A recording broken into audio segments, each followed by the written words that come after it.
Today, August 1, 2025, here in Country Club of Baguio City,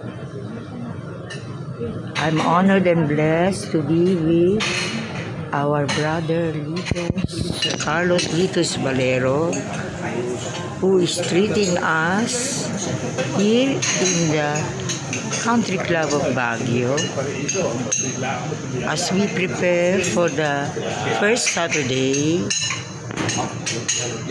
August 2, 2025 pilgrimage in Baguio City, Chapel of the Bleeding Heart, Our Lady of the Bleeding Heart, with the Ten Commandments. Today I'm so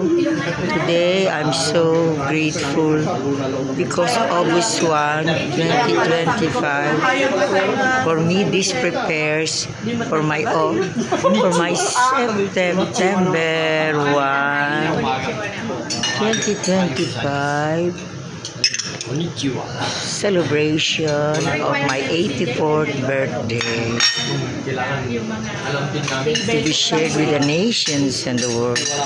Above all, this August 1, 2025, here in the Tokyo section of the Baguio City Country Club marks my novena for the August 6, 2025 Feast of the Lord's Transfiguration, as instructed by Saint Teresa of the Child Jesus, beginning July 28, 2025, State of the Nation Address of His Excellency President Ferdinand Romualdez Marcos Jr.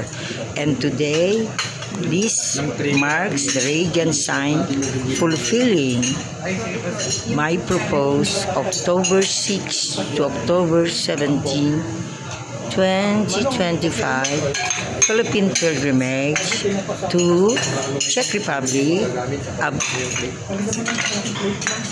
Rome, Fatima, Portugal, and Abu Dhabi, United Arab Emirates, to realize the sacred prophetic covenant marker of His Excellency President Ferdinand Romualdez Marcos Jr. as inspired by Saint Teresa of the Child Jesus, Saint Joseph, and Saint Padre Pio. God's merciful love be praised. Amen.